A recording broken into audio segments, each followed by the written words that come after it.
Hey everyone! With this video, we are going to learn about how to find missing side lengths of right triangles using trigonometric ratios.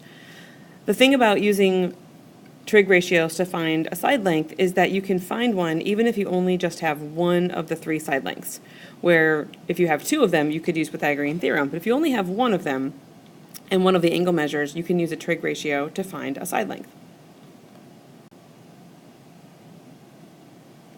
Take a second on your graphing calculator to make sure that it is set to degrees. So press the mode button near the top of your calculator and just look to make sure that degrees is selected instead of radians. This is always a good thing to check on before you start working on a trig problem. Okay, so in the first question, we need to find this side length of E. And when we look at where E is compared to the 48-degree angle, like where that is in relation to it, it's adjacent to it. It's next to the angle. And then the other side length that we have is the hypotenuse. So we're dealing with an adjacent and a hypotenuse. If you look up at our ratios up here, adjacent and hypotenuse is going to be a cosine. So this is how we set it up. Cosine of 48 degrees equals adjacent, which is E, over the hypotenuse, which is 67. Next, we need to go to our calculator to find out what is the cosine of 48 degrees. So on your home screen, just type in cosine, and then 48, end your parentheses, and see what you get. You should see 0.6691. We typically use 4 decimal places when we're dealing with trig ratios. So that's going to equal E over 67. And then from here, it's just solving it like a regular algebra problem. So we're going to multiply both sides by 67 so we can get E alone. Go back to your calculator and type that in. And we get that E is 44.8.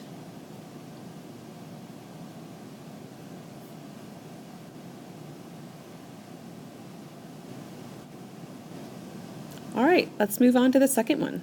So looking at the angle measure that we have, we can see that R is across from it or opposite, and then 7 again is our hypotenuse.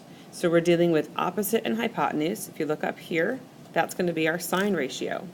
So we have the sine of 17 degrees is going to equal opposite R over the hypotenuse of 7.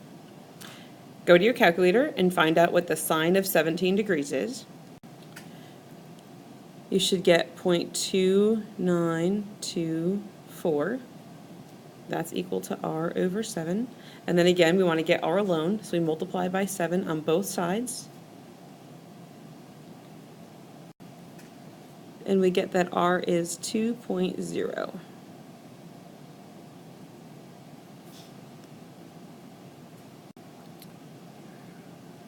Okay, on to our third one. So 49 degrees, if we look at that angle, and we can see that V is opposite from the 49 degrees, that's the opposite leg, and then 42 is next to it or adjacent. So we're not using the hypotenuse this time, we're using opposite and adjacent, and if we look up at our ratios here, we're dealing with the tangent ratio. So we have the tangent of 49 degrees is opposite, which is V, over adjacent, which is 42. So go to your calculator, and just as a reminder, you can use Desmos on your computer to find the ratios as well. So you can, on the left-hand side of Desmos graphing, you can type in anything just like you would into a calculator. So you can type in tangent, or TAN, 49, and you will get the same exact answer you would get on your graphing calculator. So if you don't have your calculator with you or it's not working, just remember you can always use Desmos.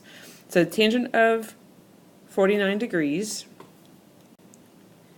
that's 1.1504 equals V over 42. And then multiply by 42 on both sides to get V alone, and we get 48.3. And that's our V.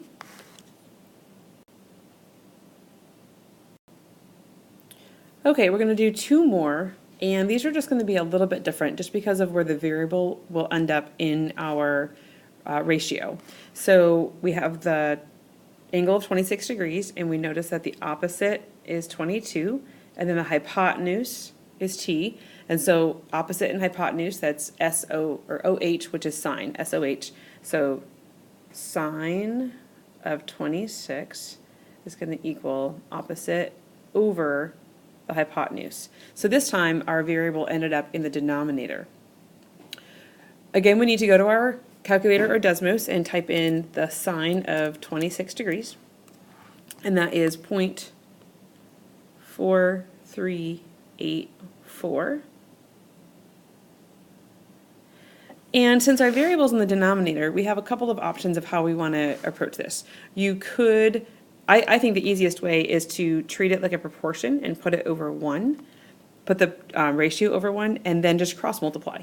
So we have 0.4384t is equal to 22, and then just solve for t by dividing by 0.4384 on both sides.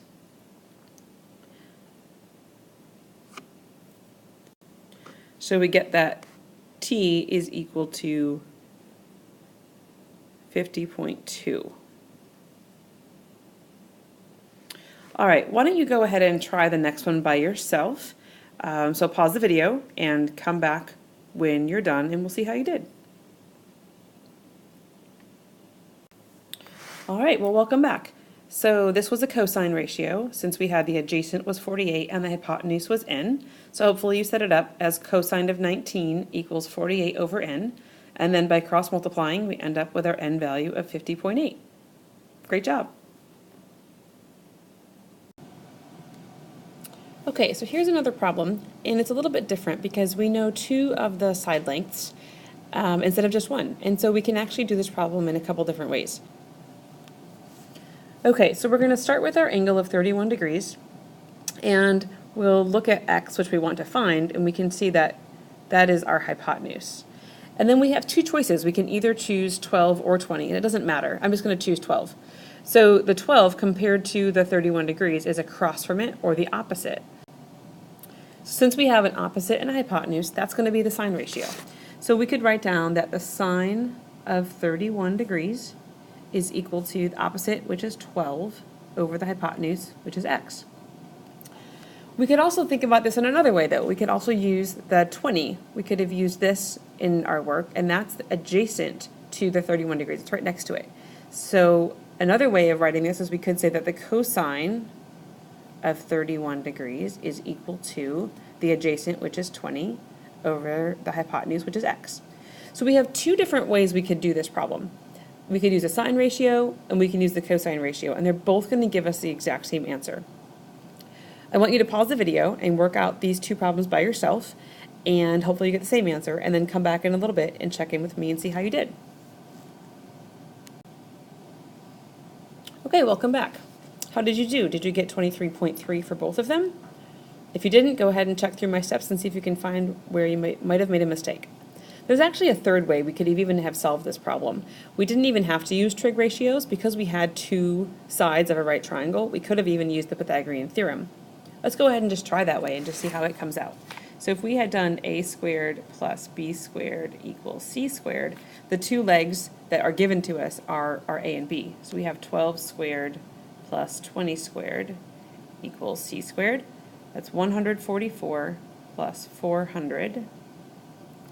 And then that's 544 equals c squared.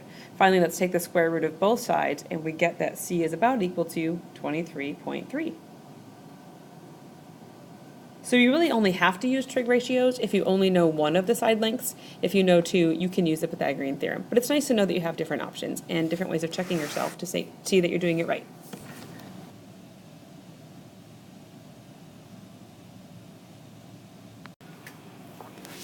This next question is a little bit different because we have all 3 angle measures, and none of them are marked as our reference angle. So we can choose either angle W or angle V to use as our reference angle. We want to find WU. Let's go ahead and label that X.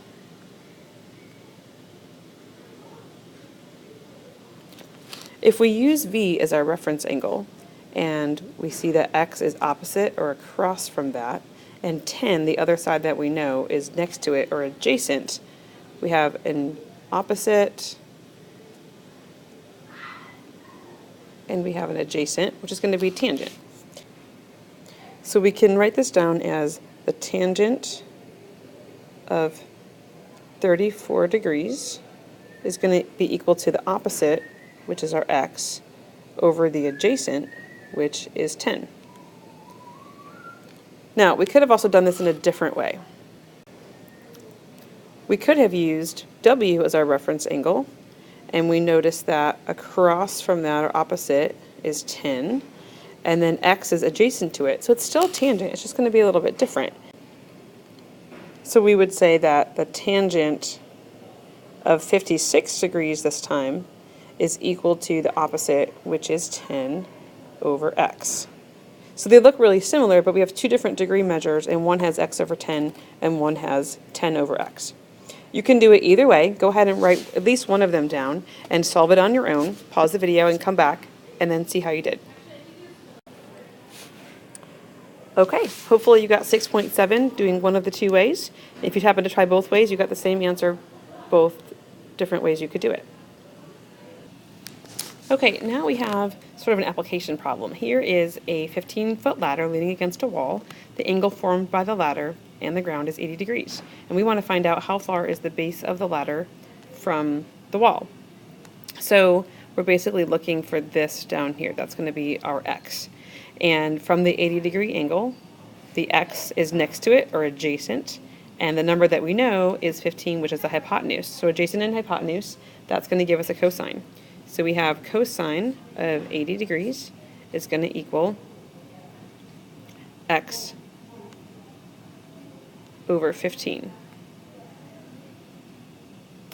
Go ahead and pause the video and solve that for x and come back and check in a second.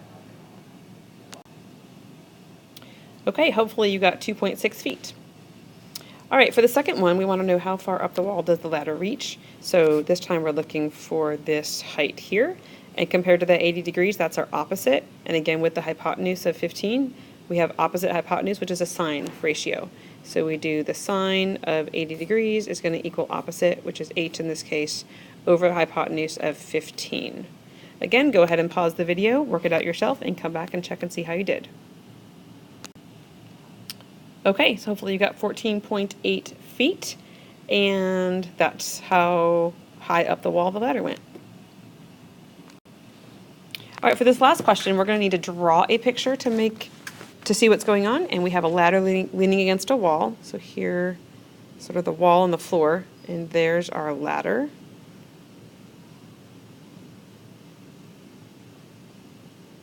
And the angle with the ground is 63 degrees.